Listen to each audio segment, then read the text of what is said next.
Radyo Pangasinan WJE 88.1 FM Radyo Pangasinan Paborito. Ang susunod na programa ay rated GP. GP? Ano yun? Garantisadong pampaborito! Narito na ang mga unang balita sa araw na ito. Radyo Pangasinan Balita. Be informed. Be the first to know. Radyo Pangasinan Balita. Mga balitang naganap at nangyari sa huling 24 oras sa loob at labas ng Pangasinan. Radyo Pangasinan Balita. Dito lamang sa DWJE 88.1 FM. Paborito!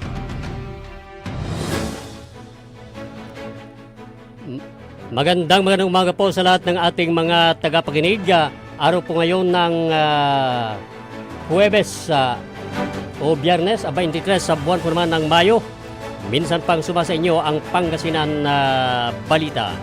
At ngayon sa ulo po ng ating mga balita, una sa balitang lokal, welder patay matapos ang aksidente sa Season Pangasinan.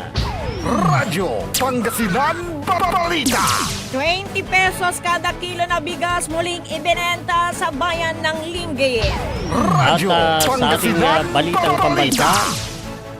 Smoke-free generation, hirit ng health advocacy groups. President Bongbong Marcos Jr. pinagre-resign ang buong gabinete. Radyo Sa Pangasinan ulo ng Balita. ating balitang pandaigdig, bagong halal na Prime Minister ng Singapore bumuo ng bagong gabinete. Harvard University pinagbawalan na ang mga foreign students. Radyo Sa palakasan, Blackwater Balita. na kuryente sa Meralco. At sa ating balitang entertainment, aktres na si Angelica Panganiban, labis ang kasiyahan sa paglabas nito sa teatro. Radyo Pangasinan Balita. Meron na po tayong 6 na minuto makalipas sa ang alas 7. Sa detalye po naman ng ating mga balitang lokal, patay ang habang ginagamot ang isang welder sa naganap na aksidente sa Season Pangasinan. Naganap ang insidente dakong umaga sa pinagtatrabuhan ng biktima sa barangay Labayog ng naturang bayan. Lobas sa investigasyon na inalis umano ng biktima ang hydraulic accumulator nang tumalsik ang takip nito sa tiyan ng biktima. Agarang isugod sa ospital ang biktima, subalit binawian ito ng buhay habang nilalapatan ng lunas. Patuloy ang isinasagawang investigasyon ng Season PNP patungkol sa kaso at nakikipag-ugnayan sa management ng kumpanya. Radyo Pangasinan Balita. Samantala, muling tinangkilik na mga residente ng Lingayen, Pangasinan ang Kadiwa rice selling sa halagang 20 pesos kada kilo na ginanap kahapon, Mayo 22 ang taong kasalukuyan sa Civic Center ng Bayan. Ito ay programa ng national government na isinasakatuparan sa tulong ng Food Terminal Incorporation o kaya FTI.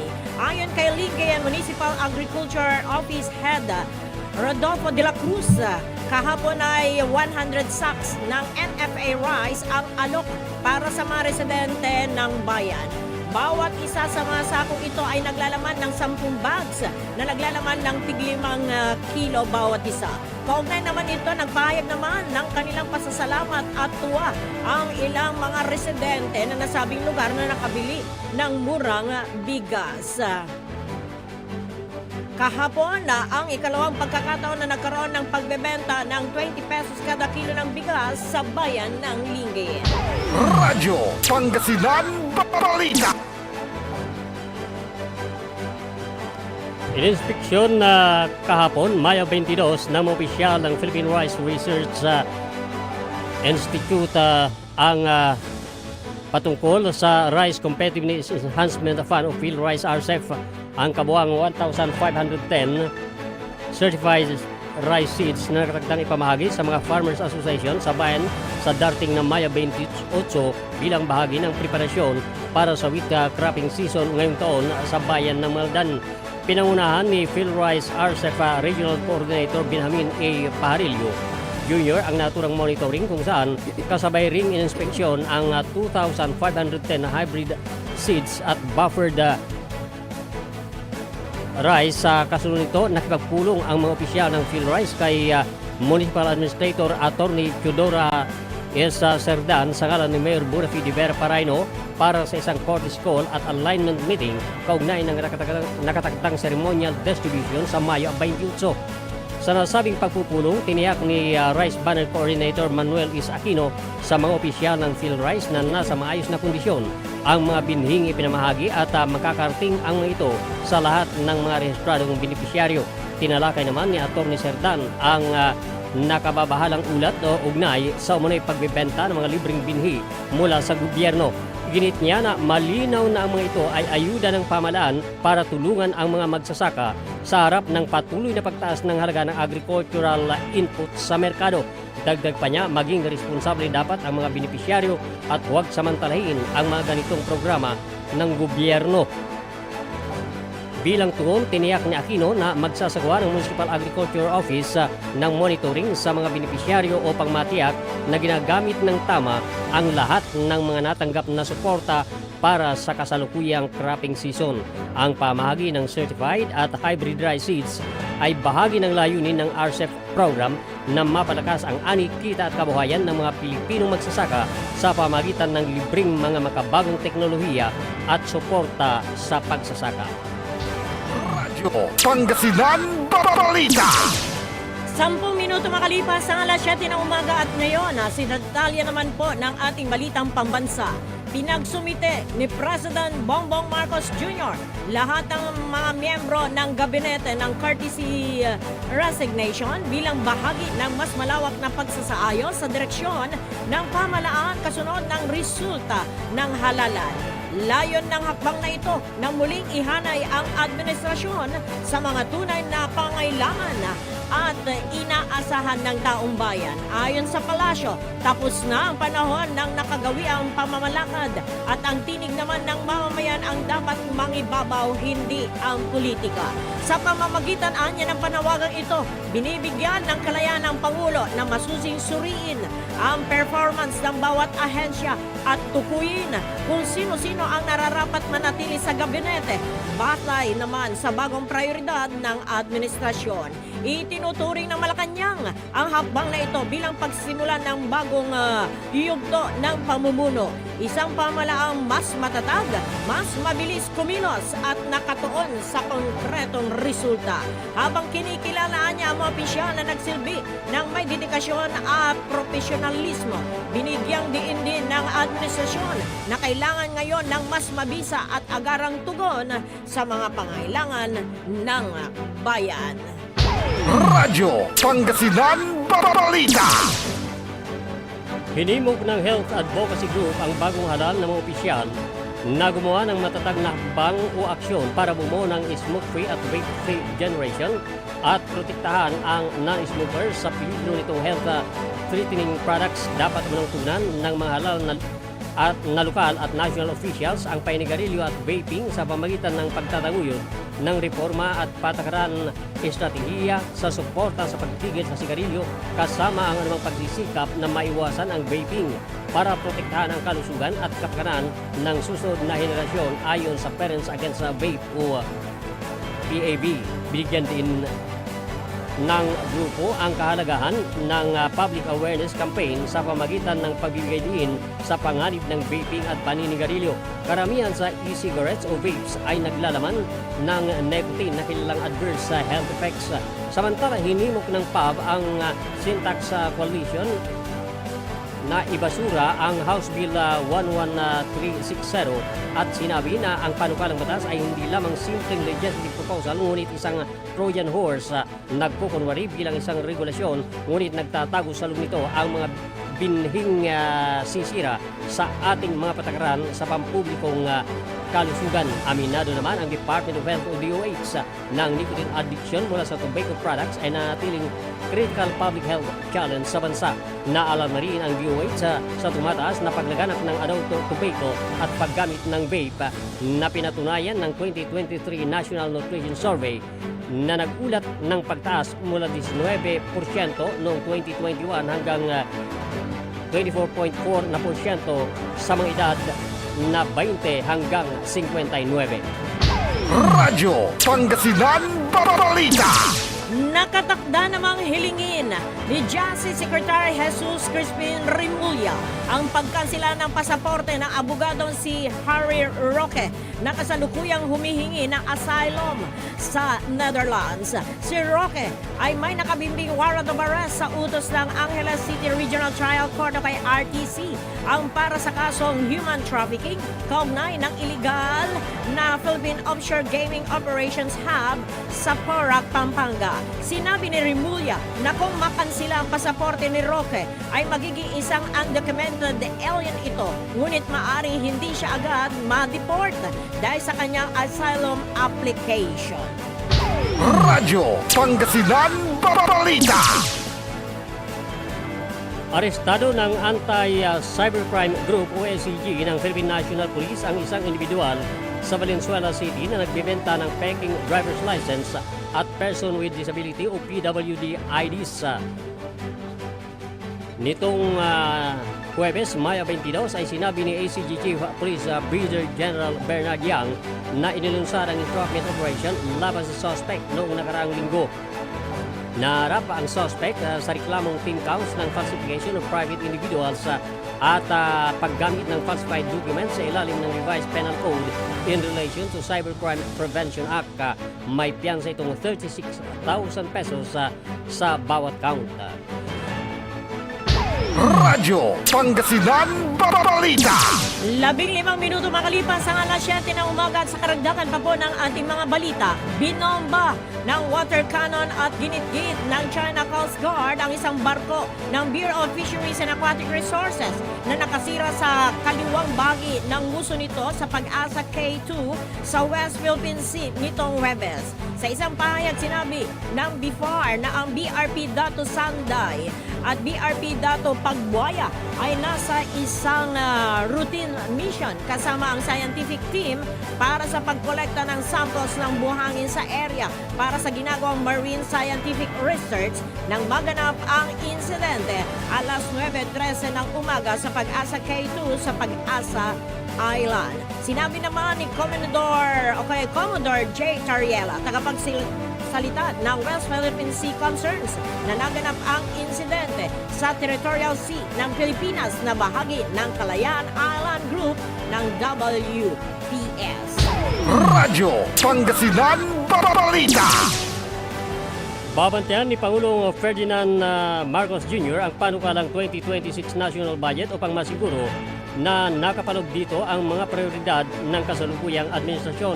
Sinabi ni Presidential Communications Office Undersecretary at Palace Press Officer Claire Castro nang naunang payag hinggil sa uupo ang Pangulo bilang observer sa bicameral budget deliberation sa panukalang proposed budget for 2026 ay hindi dapat ituring na literal. Kumpiyansa naman si Castro na walang magiging issue sa budget deliberations upang matiyak ang maayos at mabilis na pagpasa sa panukalang 2026 budget. Nauna rito nagpahayag ng kahandaan si Budget Secretary Amina Pangandaman na sumama sa budget deliberations ng Bicameral Conference Committee sa panukalang 2026 national budget kung kinakailangan. Nais lamang din kasi ni Pangulong Marcos ani Pangandaman na matiyak na ang nakapaloob lamang sa 2026 national budget ay shovel-ready projects. Samantala, ang budget ng national government para sa 2026 ay maaaring umabot sa 6.793 trillion pesos. Radyo Pangasinan Balita. Idineklarang holiday ng Malacanang ang Hunyo 6, Biyernes, bilang regular holiday sa buong bansa. Ito ay dahil sa pag-obserba sa Eid al-Adha o kaya Feast of Sacrifice ng mga Muslim. Base ito sa Proclamation number 911 na nilagdaan ni President Bongbong Marcos Jr. nitong Mayo 21 ng taong kasalukuyan. na inirekomenda naman ng National Commission on Muslim Filipinos. Ang Eid al-Adha ay isa sa dalawang importanteng holiday sa mga Muslim calendar at ang iba ay ang Eid al-Fitr na siya namang pagtatapos na holy fasting sa buwan ng Ramadan. Radyo Pangasinan Balita. 19 na minuto makalipas ang alas 7, sa detalye pa rin ng ating balitang pambansa. Pinabulaanan ng Malacanang ng panawagan ni Pangulong Ferdinand Marcos Jr. sa kanyang Cabinet Secretary na magsumiti ng courtesy resignation ay hakbang upang tahimik na lisin ang ilang opisyal. Ito ang naging pahayag ni Palace Press Officer Claire Castro. Sinabi pa ni Castro na layunin ng nasabing panawagan ng Pangulo sa kanyang Cabinet Secretary ang ayusin ang mga prioridad ng kanyang administrasyon at hindi hinto ang maging sanhi ng pagkaantala ng operasyon ng pamahalaan. Nilinaw pa ni Castro na mananatili pa rin naman sa kanilang mga pwesto ang mga cabinet members maliban na lamang kung formal na tatanggapin ng Pangulo ang kanilang pagbibitiw. Tiyakin na nagpapatuloy ang liderato at operasyon. Radyo Pangasinan Balita. Hinatulan naman ng 3 buwan na pagkakakulong sa Malaysia ang 12 OFW na naaresto sa paggamit ng Peking Entry Permit papasok ng Laos. Nabatid na naaresto ang 12 OFW na on February at hinatulan ng Malaysian government nitong Mayo 20 ng taong kasalukuyan at dahil 3 buwang kulong lamang, maaari rin silang palayain sa Hunyo. Sa tulong ng Philippine Embassy at DMW na ibaba ang sentensya sa 3 buwan. Sa pamamagitan ng telegram lamang na rekruta ang mga biktima at pinagamit ng Peking Entry Permit patungong Laos. Ayon sa Department of Migrant Workers, inalok ng trabaho bilang call center agents na may sahod na 50,000 pesos kada buwan ang mga biktima. Bumiyaya mga OFW mula Pilipinas patungong Sabah gamit ang iligal na ruta at natimbong pagsapit sa border ng Malaysia at Thailand noong February 2025. Radyo Pangasinan Balita. Kailangan patunayan ng mga cabinet secretary na nagsumiti ng kanilang resignation letter na karapat-dapat silang manatili sa Administrasyong Marcos. Sinabi ni Presidential Communications Office Undersecretary at Palace Press Officer Claire Castro sa briefing sa Malacanang na bagamat isa-isa nang nagsumiti ng kanilang resignation letter ang mga miyembro ng gabinete ni Pangulong Ferdinand Marcos Jr., hindi naman maapektuhan ang serbisyo ng gobyerno sa sambayanang Pilipino. Sinabi pa ni Castro na ang matamad at kurap na kalihim ay walang pwesto sa Administrasyong Marcos at ng tanong o kaya sinabi ni Castro na base ito sa performance ng kalihim at kung may mga usapin ng korupsyon na kinakarap ang ahensya. Nauna rito nanawagan si Pangulong Marcos sa lahat ng miyembro ng kanyang gabinete na magsumiti ng kanilang courtesy resignation. Ito'y isang mapagpasyang hakbang upang muling isaayos ng Pangulo ang kanyang administrasyon kasunod ng resulta ng kamakailan lamang na eleksyon. Ang request para sa courtesy resignation ay magbibigay ng pagkakataon sa Pangulo na suriing mabuti ang performance ng bawat departamento at tukuyin kung sino ang magpapatuloy na magsilbi alinsunod sa recalibrated priorities ng administrasyon. Radyo Pangasinan Balita. 22 minuto makalipas ang alas 7 na umaga at ngayon, sa detalye naman po ng ating balitang pandaigdig. Pinagbawalan na ng Trump administration na makapag-enroll ang mga dayuhang mag-aaral sa Harvard University. Ayon sa US Department of Homeland Security na ang mga natitirang foreign students ay dapat lumipat na kung ayaw nilang mawala ang kanilang legal status. Mahigpit na ipinagutos ni Homeland Security Secretary Kristi Noem sa kanyang mga tauhan ang pagtanggal ng Student Exchange Visitor Program Certification ng Harvard. Sa ulat ni Noem na sa Harvard ay inakusahan nito ang universidad sa hindi pagiging ligtas lalo na sa mga Jewish students na nagsusulong ng sempatiya sa mga Hamas. Radyo Pangasinan Balita. Bumuo ng bagong gabinete ang bagong halal na Prime Minister ng Singapore noong Miyerkules na si Lawrence Wong. Nanatili ito sa kanyang posisyon bilang Finance Minister at pumili ng ex-Army General bilang bagong Defense Chief. Si Wong ang siyang pangalawa lamang sa non-member ng influential na Lee family na pamunuan ng Singapore sa halos 60 taon nang madala ito sa landslide victory noong Mayo at 3 ang People's Action Party. Ang mga gabinete, marami sa mga ito ay may mga bagong gampanin samantalang mananatili ang mga ito sa dating posisyon. Si Wong na isang Singapore at US trained economist ang mananatili bilang Finance Secretary. Si dating ex-Army Chief Major General Chan Chun-sing ang naging bagong Defense Minister. Radyo Pangasinan Balita. Ibinunyag naman ni Russian President Vladimir Putin na naglagay na sila ng security buffer zone sa border nila ng Ukraine. Sinabi nito na kanyang inatasan ng mga sundalo nito na gumawa ng buffer zone para agad na maharang ang anumang pag-atake sa kanila. Nagpahayag naman ng hindi pagsang-ayon si Ukrainian Foreign Ministry spokesperson Georgy Taheshi sa itinayong buffer zone dahil nagpapakita lamang na walang balak ang Russia na tumugon sa sinusulong nilang usaping pangkapayapaan. Ang nasabing anunsyo na ito ng Russia ay sinagawa isang araw bago ang inaasahang prisoner exchange sa pagitan ng Ukraine at Russia.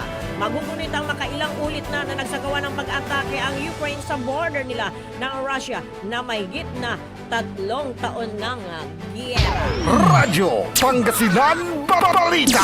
Patay naman ang 2 staff ng Israel Embassy ng US matapos na sila ay pagbabarilin. Ang mga biktimang nakilalang sina Sarah Lynn Milgrim at Ryan Lisensky ay papalabas na sa isang kaganapan sa Capital Jewish Museum sa Washington DC na sila ay pagbabarilin. Naaresto naman ang suspect na si Elias Rodriguez, 30 anyos mula sa Chicago matapos ang insidente. Sumigaw pa umano ang suspect na Free Palestina matapos ang insidente. Patuloy na inaalam ng mga otoridad kung ang insidente ay may kaugnayan sa terorismo. Ikinalungkot naman ni US President Donald Trump ang pangyayari kung saan malinaw anya na ang insidente ay base sa anti-Semitism. Dahil sa insidente ay pinag-utos ni Israeli Prime Minister Benjamin Netanyahu ang pagdadagdag ng seguridad sa lahat ng mga embahada at konsulada ng Israel. Radyo Pangasinan Balita. 26 na minuto makalipan sa alas 7 ng umaga at ngayon sa detalye po ng Balitang Sports. Tinapos ng nagdedepensang Meralco ang kanilang kamalasan ng basagin ng Blackwater 103-85 sa Season 49 PBA Philippine Cup kahapon o kamakalawa sa Inaris Center sa Antipolo City. Pinigilan ng Bulls ang dalawang sunod na kabiguan para itayo ang 4-5 na baraha habang lugmok ang boxing sa 1-5 kasama ang 3-game losing skid. Ipinagdiwang ng Meralco ang pagiging ika-number 99 na miyembro ni Chris Newsom sa PBA 5,000 point club.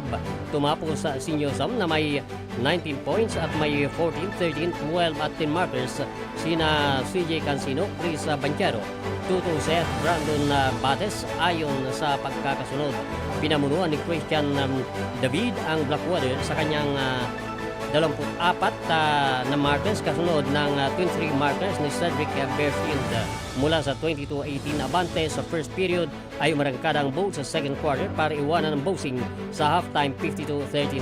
Sa likod ni David at Bearfield ay nakalapit ang Blackwater sa 51-56 sa third quarter. Ngunit bumidas Cancino para muling ilayo ang Meralco sa 84-62 sa pagbungad ng fourth kanto. Ang drive ni Cancino ang nagbigay sa Bulls ng isang 22-point lead 97-75 sa huling 4 na minuto at 46 na segundo. Isinilbi ni forward Cliff Hudds ang kanyang 1-game suspension.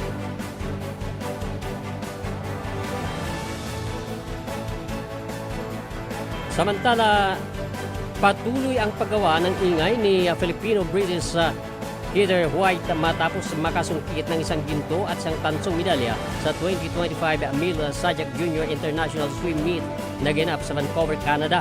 Inilabas ni White ang magpuwersa nito upang masungkit ang gintong medalya sa women's 100-meter freestyle sa bilis na 56.47 seconds.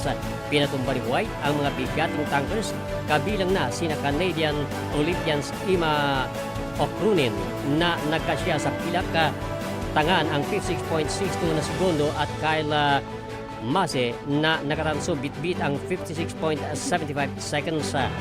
Nairehistro ni White ang 56.52 segundo sa preliminaries para maabot ang bronze standard sa 2025 Southeast Asian Games na gaganapin sa Bangkok, Thailand sa Disyembre. Inaasahan mas mapapaganda pa nito ang kanyang record sa oras dahil nagsasanay sa ilalim ng veteranong American coach na si Abe Leo ng Belivo Club Swim Team. Maliban sa ginto, nakairit pa ng tansong medalya si Heather sa 50-meter freestyle kung saan nagtala ito ng 25.96 seconds. Radyo Pangasinan Balita. At ngayon sa ating balitang entertainment, nakadakdang sumabak na sa teatro ang aktres na si Angelica Panganiban. Sa buwan ng Hunyo, ipapalabas na ang Don't Meow For Me, Catriona, kung saan gaganap siya bilang si Phoebe. Sa social media account nito ay ibinahagi niya ang kasabikang mapabilang sa nasabing play. Umaasa ito na matanggap siya ng kanyang mga fans sa unang pagsabak niya sa kakaibang acting. Dagdag pa nito na sa buong buhay niya ay hindi niya akalain na sasabak ito sa teatro. Nagpaabot naman ng pagbati ang mga fans at kasamahan sa showbiz ng actress matapos na mabalitaan ang pagganap nito sa teatro. Radyo Pangasinan Balita. Magbabalik ang Radyo Pangasinan Balita makalipas ang ilang paalala. Ang puta-putang Iran Balita. Araw-araw na tayo po'y nasa Senado. Araw-araw po kaming magtatrabaho para sa kapakanan ng inyong mga anak. Ang puta-putang Iran Sunata. All I dream of is your eyes. Son, ang puta-putang Iran Impormasyon. Aya sa DWJE 88.1 FM Radyo Pangasinan. Paborito.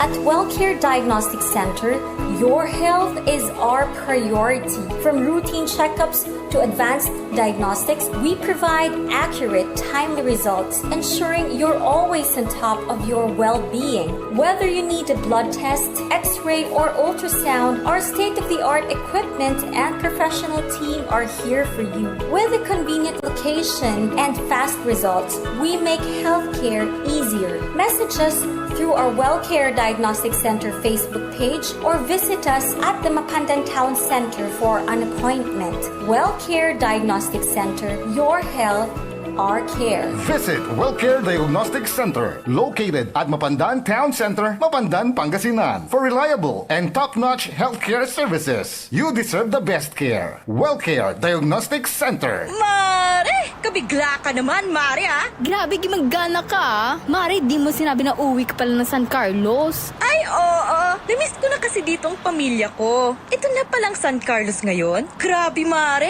Ang laki na ng pinagbago. Siyempre naman, Mare, alam mo ba na dito sa syudad natin, malaki na talagang pagbabago.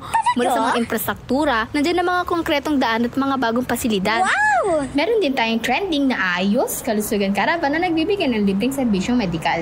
Palipalita na! Saka, nandiyan din ang mga programang pag-agrikultura para sa ating mga magsasaka. Ay, wow! At higit sa lahat, Maria, ang pagpapanatili ng peace and order ng ating syudad. Perfect! Di lang yan, binibigyan din ng halaga ang kapakanan ng lahat ng tao at pantay na karapatan sa mga serbisyo ng gobyerno. Grabe, Mare! Ang bongga na talaga ng San Carlos. Parang ayoko na bumalik sa ibang bansa. Oo, Mare. Kung ako sa'yo, dito ka na lang sa San Carlos. Dahil sa San Carlos, tunay na subok na ang serbisyong ayos. Mayor Julia Ayoy Resuello po, kasama si Vice Mayor Jose Resbox Resuello at ang Sangguniang Panglungsod ay nandito upang umagapay at magserbisyo sa ating minamahal na syudad. San Carlos, maunlad, ligtas at maayos. Hindi ba napapansin ang inyong negosyo, mga kapaborito? Abay, magpa-advertise ka na dito sa DWJE 88.1 FM Radyo Pangasinan. We are located at the 3rd floor of Jumel Building, A.B. Fernandez East, Tagupan City. Or you may contact us at 0968-444-4290 or 0956-168-4908. O bueno mga kapaborito, magpa-advertise na! Mas pinalakas, mas pinatindi, mas pakikinggan. Serving Pangasinan through music, news, and information. Ito ang DWJE 88.1 FM, Radyo Pangasinan. Jad Dagupan, walay saksakay ang radio station ya iyayag nasaray Dagupenyo. Jad Bunuan Binlog. Paborito. Bunuan Bukid. Paborito. Bunuan Gese. Paborito. Kalmay. Paborito. Karae. Paborito. Tanjad Karanglaan. Paborito. Aya, so 88.1 Radyo Pangasinan. Paborito ng kabataan at matatanda. Paboritong pakinggan sa bus, tricycle, jeep at mga opisina. Paborito mo, paborito ko, paborito natin lahat. DWJE 88.1 FM, Radyo Pangasinan. DWJE 88.1 FM, Radyo Pangasinan.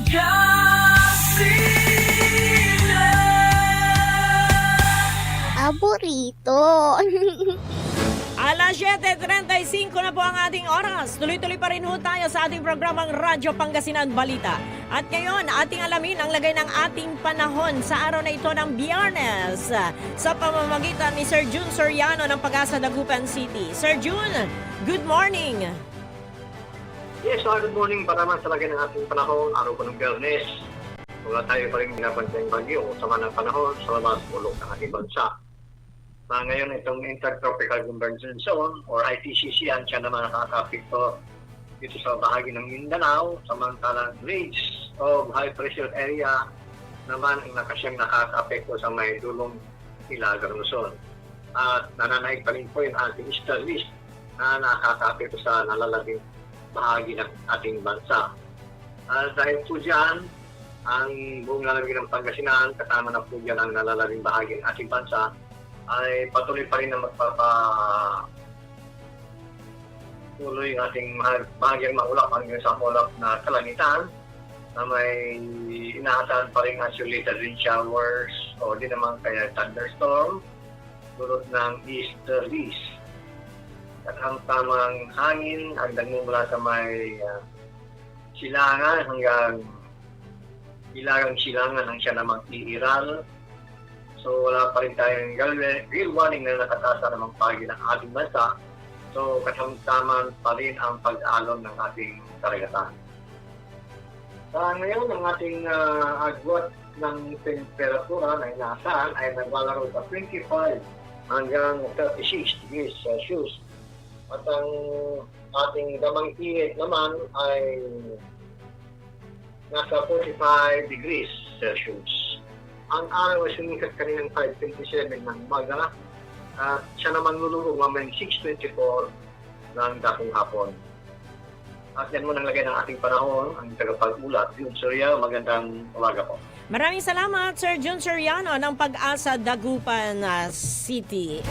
Talaga hindi natin mapigil ang maalinsangang panahon. Sabagay, talagang ganyan, nasa panahon tayo ng tag-init.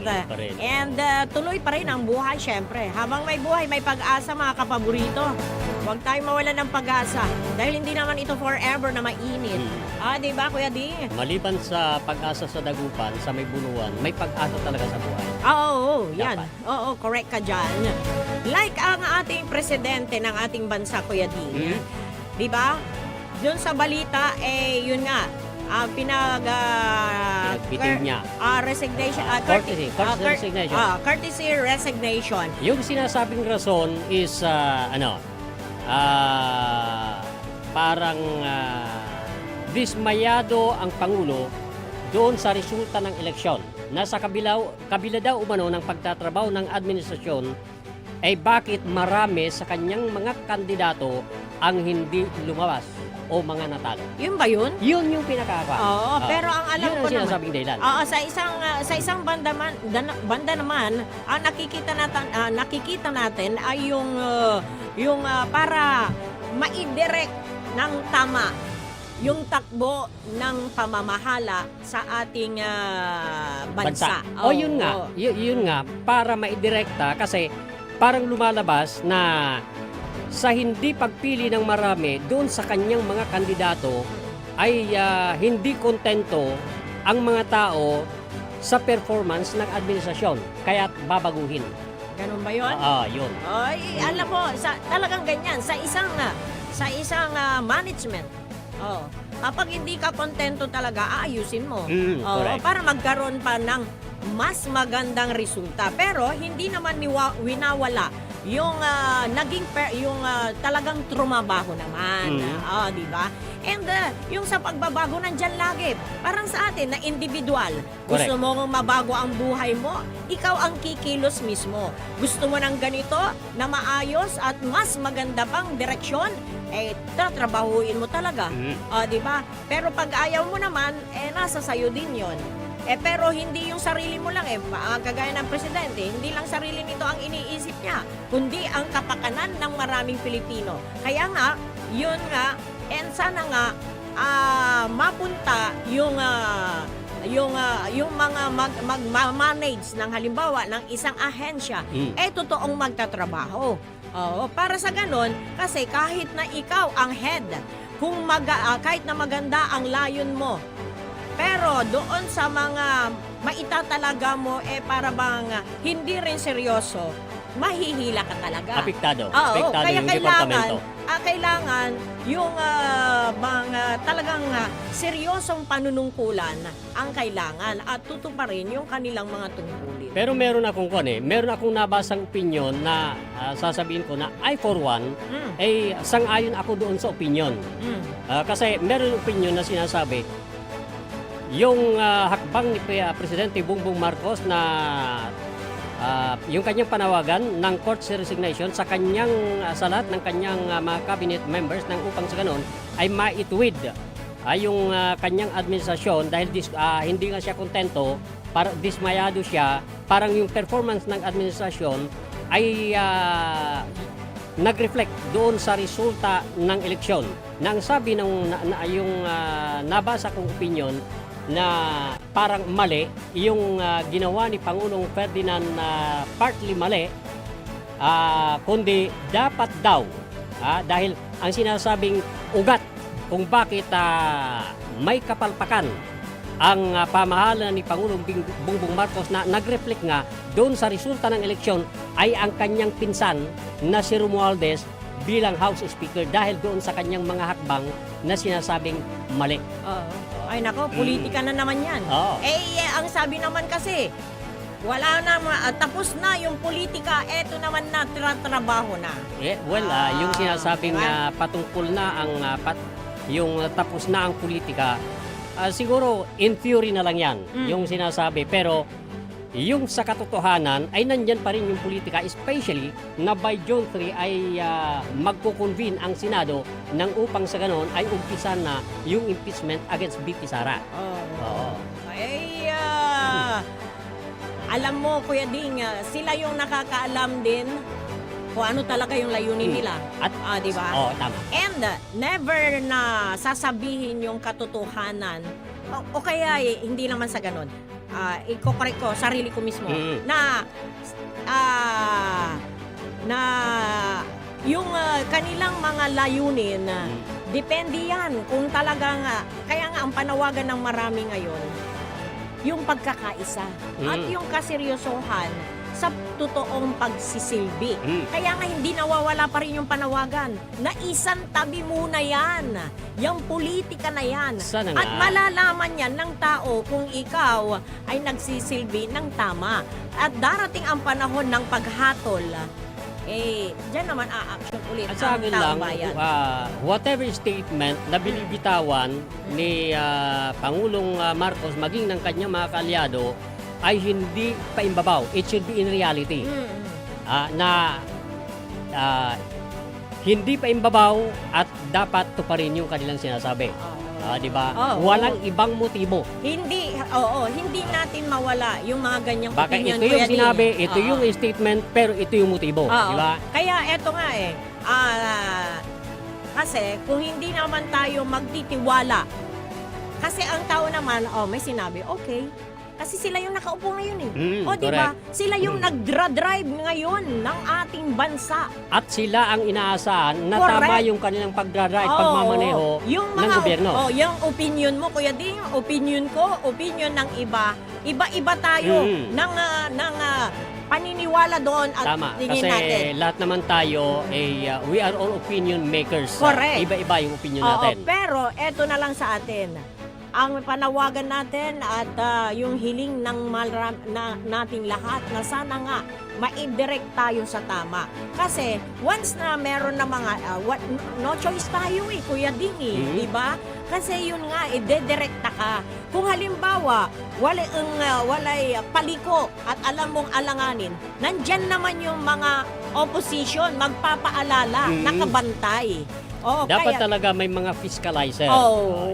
Pero kung yung oppose mo, halimbawa merong ganitong agenda, merong ganitong plano, tapos ikaw, dahil ang nasa isip mo para sa kapakanan ng lahat, hindi mo na tinitignan kahit tama naman, yun ang hindi tama. Ang sa akin Diba, lang pwede? be an opposition to fiscalize. Correct. Yung mali, dapat punahin. Oo. Pero hindi naman ibig sabihin na pagtama, because you are an opposition, kukontrahin mo palagi. Diba? Correct ka dyan, Kaya Ding. Alas 7:45 na po ang ating oras. 15 minuto na lamang po bago mag-alas 8 ng umaga. Ang bilis ng oras. At dapat bilis-bilisan na rin ho natin ang pagkilos. Yung mga may pasok po na alas 8, apurayula. Kasi traffic, wag tan minsan siya. Para ang tayo maingungot. Lalo na kapag etong mga oras na ito is rush hour. Especially yung mga nanggagaling sa kwan, yung mga nanggagaling sa mga daan, San Fabian, Mapandan, ganyan. Kasi yung harap ng yung before SSS, merong kwan dyan, yung construction ng road elevation. Makipot yung daan at dyan nga, pagka minsan talagang nagkabuhol-buhol yung trapiko, yung bound to Dagupan. Kagaya nung isang meeting natin, naglakad ka. Malayo nila. Dahil late ka na. Late ka pa rin. Kaya mas maaga, mas mabuti, mga kapaborito. Kaya kung alam na rin, kung minsan kasi, dahil sa late kang nagising, late ka rin makakapasok, di ba? Kaya mas maganda umpisa natin na maayos. Pagka minsan naman kasi, kahit hindi ka late na gumising, yung estimate mo na yung dating biyahe, yung haba ng biyahe mo, nagbabago yan, humahaba, pagka nagkaroon ng pagkabulbul ng trapiko. Totoo yan. Lalo na kung halimbawa may disgrasya. Lahat kaya apektado dyan Lalo na nasa gitna yung disgrasyang yun na nangyari. Apektado ang lahat. Pero eto, self-control. Yan ang word for the day po natin, self-control. Kasi kapag may pagpipigil ho tayo sa ating sarili, ito ay para sa kapakanan din po natin, para sa kaligtasan din natin. Huwag yung puro init ng ulo, huwag na nating isabay. Huwag tayo makipagsabayan dyan sa init ng panahon at iinit na rin ang ulo natin. Di ba? Ano man yung problema, may solusyon. Sa bawat sa buhay na ito, may pag-asa. Di ba? And yan, tuloy ang buhay at piliin natin laging maging mabuting Kristiyano. Maging mabuti tayong tao. Sikapin natin, pilitin natin. Hindi tayo perfect. Pero kapag may self-control at pinili mong maging mabuti, maiwasan yung pagkakamali. Yan. Nako. Kuya Di, ano yung sinasabi mo sa akin kanina na magandang pag-usapan? Magandang pag-usapan? Ay, natural, di balita. Balita. Ay, sus, Ginoo manggod, Kuya Ding. Etong maganda, dahil sa part ng mga artista ho natin, merong mga nag-graduate. Alam mo, and yung mga iniidolo ho natin na mga Celebrity. Celebrity. Pati sa online. Hindi lang sa sa mga sa pelikula, sa showbiz, o hindi sa mga online. Marami ng artista ngayon. Okay, ang tawag na sa kanila ngayon, influencer. Influencer. Oo. Pero yun nga, nakikita pa rin natin. Alam mo, maganda pag yun ang mga nababalitaan natin na merong nagtapos ng ganito. Kagaya nito, hindi ko lang siya naibalita kanina yung model na reality star at model na si Kim Kardashian. Alam mo, nagtapos siya sa pagiging abogasya. At na-surprise niya ang kanyang mga pamilya. Bakit kamo? Hindi niya sinabi. Oo, kasi hindi biro yung bubunuin mo sa pag-aabogado nga. Then, bago ka naman mag-abogasya, may dapat meron kang natapos na kurso. Pre-law. At hindi naging hadlang sa kanya yung pagiging reality star at magiging model niya. So, ibig sabihin, busy din itong taong ito, di ba? Kumbaga, pinagsabay niya yung kanyang pagiging modelo sa yung kanyang pag-aaral. Binigyan niya ng time. Kasi ganyan naman talaga sa buhay, Kuya Ding. Yung pagbibigyan mo talaga, pagtutuunan mo ang isang bagay na alam mong ikabubuti mo, wala yung magiging hadlang di ba? Pero kapag nagpahadlang ka na, may ambisyon ka, yun ang ambisyon mo. Yun ang target mo. Pero kapag itinali mo na ang sarili mo sa dahilan, wala nang mangyayari. Pero sabi nga, pag gusto, maraming paraan. Pag ayaw, maraming dahilan. 10 minuto bago mag-alas 8 ng umaga, binabati pala natin si Ate Aldea Ligaspi Ballesteros dyan sa may Villa Santa Barbara. Lagi siyang naka-tune in dito sa Radyo Pangasinan Balita. And sa online siya nanunood. Doon nga, nag-screenshot nga siya Sabi niya, pinakita niya, nakasubaybay sa programa natin. Batiin nyo naman kami, sabi niya. Si Ate Aldea. Lahat na lang ng mga listeners dyan sa Santa Barbara, particular dyan sa may Villa Santa Barbara. At kay Dr. Eliza Ballesteros, dentist yan. And nakatutok din siya sa atin. Ganon din kay Jadenet Ballesteros, ang atin niya. Good morning. And syempre, sa mga tagapakinig mo natin dyan sa may Bunuan area, magandang morning po sa inyong lahat. And salamat sa walang sawang pagsubaybay sa ating programa. Pero hindi pa tayo nagpapaalam ko, Kuya Ding. Well, with the newly elected set of senators, yung 12 senador ay nandyan po naman pinaghahandaan kung sino ang magiging Senate President. Merong mga dati na mga senador at yung newly elected na sinasabi, kinakausap si Senador Tito Soto to be the next Senate President. Samantala, kinumpirma, may nagkumpirma naman sa panig ng mga kaalyado ni Duterte na itong si incumbent Senate President Chis Escudero ay kinakausap naman niya yung mga maka-Duterte na suportahan siya para makapagpatuloy bilang Senate President. Yan ang abangan natin, Kuya Ding, di ba? That's a numbers game.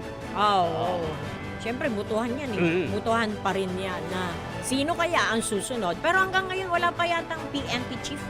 Wala pang kapalit si Marbil, si General Marbil. Parang wala pa.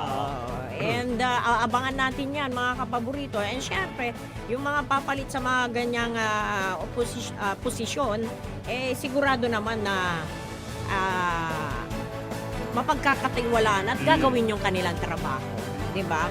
And pero, eto kahapon, malaking pasasalamat ng mga kababayan natin dyan sa may Lingayen kasi nakabili ulit sila ng 20 pesos kada kilo na bigas. Diba? And sana nga. Malaking tulong din sa mga taga-Lingayen. May explanation dyan ng presidente. Kung bakit, kung kailan nakatatlong taon na siya, tsaka lang ito parang naipursige. May paliwawa doon? Kasi ang sabi nga niya, yung kasi di ba yan yung promise niya nung nagka-campaign siya. Oo, nung kumakandidato pa siya, nasabi niya gagawin na 20 pesos ang bawat kilo. And ngayon na isa katuparan after 3 years ka muna. After 3 years. Well, malaki yung subsidy ng gobyerno diyan. Kasi meron yung naunang ulat na kung saan from 29 pesos na presyo ng palay na binibili sa mga farmers ay dagdag na 10 piso. So 39. Yung kwan pa yan, ilikniman. Palay pa lang yon. So with that 20 pesos na bigas na ay malaking subsidy na ibibigay ng ating gobyerno. Oo. And alam mo, syempre, kahit sino ba naman, ako nga, gusto ko nga makabili niyan ng 20 pesos kada Sana kilo. sa ibang bayan din, meron mga, kahit sabihin na natin limitado, pero may mga makikinabang. Oo. And, di ba, may paghihikayat pa nga sa mga LGUs ang Malacanang na makipagtulungan. Malaking tulong magkaroon kasi. din sila ng pondo para makatulong doon sa subsidy para sa bigas. Sa ating mga kababayan, kapag nakarinig talaga ng murang halaga, syempre yan ang igragrab. Sa hirap ng buhay ngayon. Sa hirap pa naman ng buhay ngayon. Oo, tsaka ang importante yan, yung merong laman yung tiyan mo. Oo, bigas pa rin yan Correct. Pero yun, doon sa mga may kakayanan na bumili ng mas mahal na bigas, so be it. Walang masama doon. Doon sa mga gusto ng mura, wala ding masama. Yan nga mas malaki, mas maraming bilang yung mga mahihirap na kagaya natin. Kaya syempre, ang gusto natin mura, pero sana quality naman. Oo. Kasi, alam mo, gusto ko talaga masubukan yun para masabi din natin kung anong comment natin doon, di ba? Para, ano kayo masasabi? Anunutan ko lalaingan, Michael. Wala da abasa kaya akin, akapong segundo. Huwag kayong magtaka kung bakit ako tumataba. Dahil maalsa yung bigas namin. Maganda yun. Malubag. Katon si katumot ang lulubag. At saka, kaya natin nasabi kanina na gusto rin natin kita, malasahan natin yung quality. Kasi para tayo mismo, kasi meron yung mga balita na may ibabagarang gas-gas, not aliwan will milled. Gas-gas, insan aliduway-taway to, kanto. Pero it's better, nila kumut ng durmarambaloy, tapi ano bibilang makasalwi tayo, sikat tayo sa makapangibaga, talagang na, kasi wala rin may babagaya, singa ipapakanod ayop kanda, which is unfair sa gobyerno mo, di ba? And kasi noon, kaya nga may tatak ang NFA na no NFA railas maangod kanto, di ba? Pero sa kabila ng lahat Kuya Ding, alam mo ba, eto maging real talk na lang tayo Kasi alam mo sa hirap ng buhay, may maangog kanda. O di orasan mo lang mabuti. Na-try ko yun kasi na bumili din noon na mura sa yung NFA rice. Alam mo, kasi yun yung kaya ng budget. Correct. Kaya pagtitiisan mo. Pero kung may pera ka naman, medyo maalwan, o di bumili ka nung bigas na kahit sabi nga nila na kahit walang ulam, parang may ulam na dahil masarap yung atan may ibabagaraya sa inilutut. Yung kanin. Atan may ibabagaraya sa inilutut mo, panganan mo ibaaw. Mangan kay niluto, ipangan mo baaw. Correct. Kaya eto, ang pinagpapasalamat na lang natin, meron pa rin mabibiling ganun. Diba? At sana tiyakin din na yung bang aga unter suluwa daray mangan. Kasi, diba, eto meron sinabi sa akin ng tatay ko, Kuya Din. Lagi kong naalala yan. Ang taong walang pera, alam mo, masinti kwanda. Maramdamin. Laging inalalagay ko yan sa isip ko. Kapag wala ka kasi, tapos pag nakabili ka nga yan, tapos yung bang lalo mong mararamdaman na mahirap ka talaga, wala kang pera. Ay naku, naiiyak na ako. Katunag ka man sa salita nata na may sintin ko. Tanggap yung kwartak nata. And yun nga, di, may magpapamerienda mamaya si manager. Diba? Kasi may meeting. May meeting. Alam mo si manager, hindi niya tayo matis niyan Ay, oo. totoo, di ba? Nung last meeting natin, O sabi nga niya, magkano lang naman yan, sabi niya. Agtutan nito. Hindi niya tayo natiis na hindi tayo pinagmerienda. Ay nako, 2 minuto na lamang po. Bago mag-alas 8 ng umaga, no choice na ho tayo. Good morning pala kay Eloisa Molina. Classmate ko yan. Noong third year high school ako sa may Camp 6, Benguet.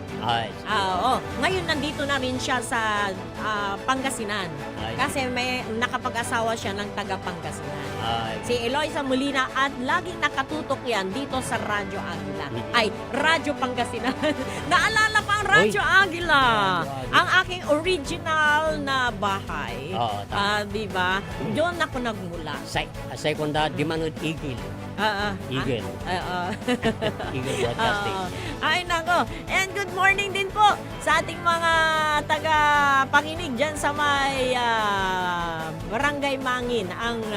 Ang Villamil family and ang Bakugan family at ano pa yung isang yung apelyido ng classmate ko. Nakalimutan ko na. Pero nagtatrabaho na siya dito sa sa city government. Cabison family. Yan. Good morning po sa inyo. Okay, Kuya Ding, no choice na tayo, kundi pansamantalang magpapaalam po ang Radyo Pangasinan. Pansamantala lang. Kami po ang inyong manakasama, Siak si Amor Ligas Pidiga. Dan Siak Mat Siding Aquino. Sa ating technical side, si Engineer Richard Olanday. Maraming salamat and magandang morning. Sikaratan sa Saray Manunaan na Balita. Etsayan Kabuasan. Radyo Pangasinan Balita. Ang puta-putang Iran Balita. Araw-araw na tayo